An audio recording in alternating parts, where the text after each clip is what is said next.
Magsisimula na Okay. ngayong araw ang rollout ng COVID-19 vaccines para sa mga batang may edad 12 hanggang 17 Yun. anyos na may comorbidity. Ito ang kauna-unahang pagbabakuna sa mga menor de edad sa probinsya. Si Paul Montibon magbabalita live. Paul, good morning. Morning, partner. Good morning, Jade and Sir Mike. Live mula dito sa San Pablo City, Laguna. Nasa 500 ang target na mga menor de edad ang nakatakdang bakunahan ngayong araw dito sa San Pablo City, Laguna. Mag-uumpisa yan. No? Ito yung kauna-unahan na magkakaroon nga ng rollout para sa mga pagbabakuna sa menor de edad dito sa probinsya.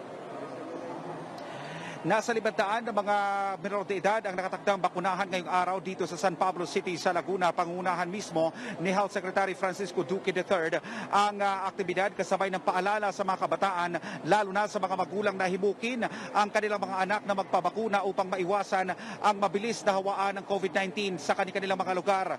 Tiniyak naman ng DOH na nakahanda ang kanilang pasilidad sakaling magkaroon ng irregularidad pagkatapos isagawa ang pagtuturok ng bakuna sa mga pasyente. Ayon sa lokal na pamahalaan ng San Pablo City, gagamitin ang bakuna na Pfizer at Moderna bilang ito pa lang ang nakikita na may emergency use authorization para sa mga menor de edad. Matatandaan no October 15, nag-umpisa ang pilot run ng COVID-19 vaccination sa kabataang nasa edad 12 hanggang 17 anyos sa 8 piling pagamutan sa Metro Manila yan. Prioridad ng Department of Health ang mga batang may comorbidities katulad ng Down syndrome, HIV, cancer, tuberculosis at iba pa. Sa Metro Manila, mga kapartners, kasalukuyan nagsasagawa ng kanilang vaccination para sa pediatric A3 group ang Philippine Children's Medical Center, ang Fed Del Mundo Medical Center, National Children's Hospital, Philippine Heart Center, Pasig City Children's Hospital at Philippine General Hospital, St. Luke's Medical Center, Taguig at Makati Medical Center. Para sa kaunting briefer lang, ang City Health Officer Dr. James Liho dito sa San Pablo City ay makakausap natin. Doc James, si Sir Mike Abe and si Jade nasa studio po natin sa Manila at ano po ang mangyayari dito sa ating magiging vaccination para sa 12 to 17 years old?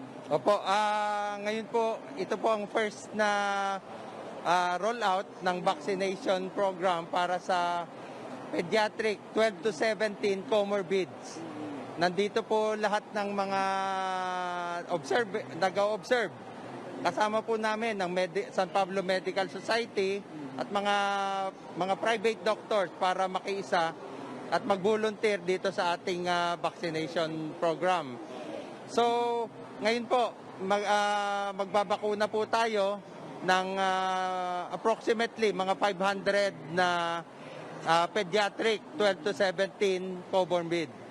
Ano ba ang pinaka-importansya nito na mabakunahan yung mga kabataan ho natin? Ito pong ay subok na natin at alam na natin na talagang makakatulong itong ating pagbabakuna para matapos natin itong pandemya na ito. Malaki na po ang naibaba ng COVID cases, lalo na dito sa San Pablo. Kagabi lang ho, less than almost 4 lang ho ang aming positive cases. Galing po sa 100. Nakikita natin, ipakita natin, andito na kasama yung mga magulang, pati yung mga anak, hindi nawawala yung takot niyan, sigurado. Ano ang naging motivation natin sa kanila dito sa city? Maganda po ang cooperation ng mga San Pableños. Actually po, itong mga pasyente na ito ay galing po sa mga private pediatrician. Okay. Kami po ay September pa lang nagmi-meeting na para sa rollout na ito.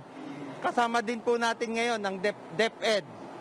Kasi sila po ang isa sa mga participants dito sa rollout na ito. Okay. At last na lang, Jade and Sir Mike, alam natin dahil kauna-unahan to dito sa probinsya, may simultaneous din na activity na ganito? Wala na pong pediatric. Okay. Pero ngayon po, may nagaganap na vaccination sa SM, San Pablo. Yun po ay adult vaccination. Nagbabakuna din po kami doon. Okay. Okay. At Sir Mike and Sir Jade, si Doc James Rijo ang City Health Officer nila dito.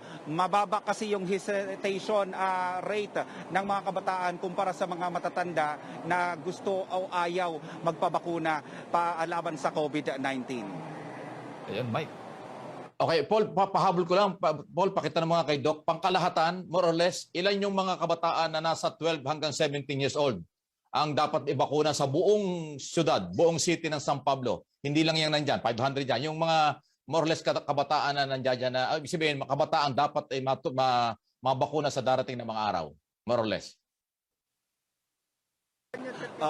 Doc, may pahabol lang, no? Bukod doon sa target na 500, ano pa talaga yung pinakabilang, total bilang na dapat na bakunahan dito sa city natin? Ang base sa aming population, target population, ang category 12 to 17 ay pumapalo na 33,000 dito sa San Pablo.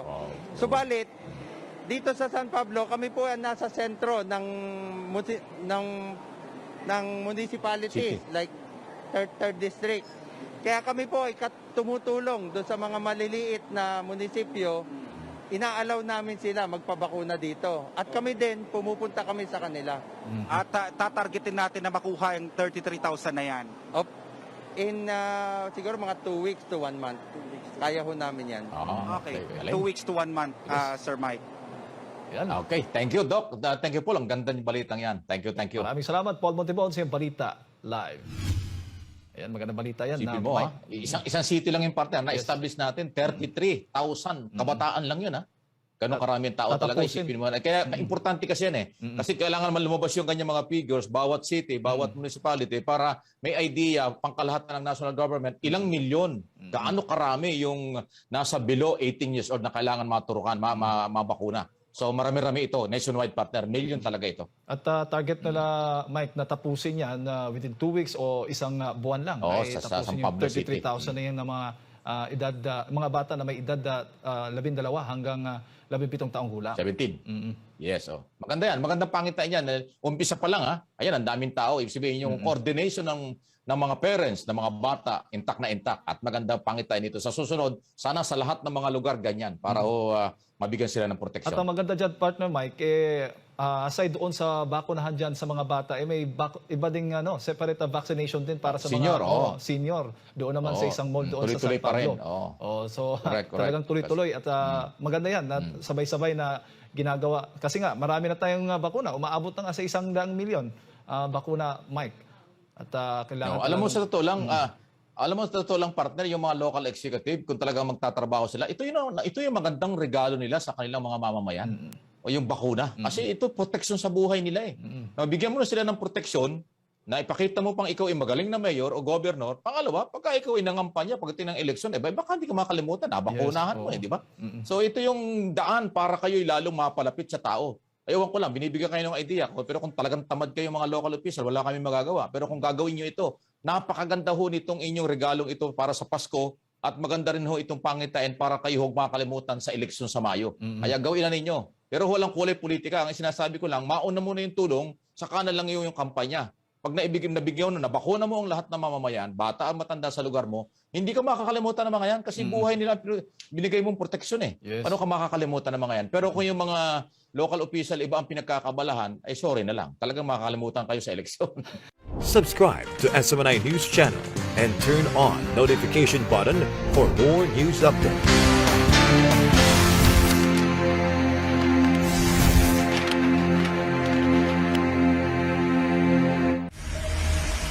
This is SMNI News Channel. Truth that matters.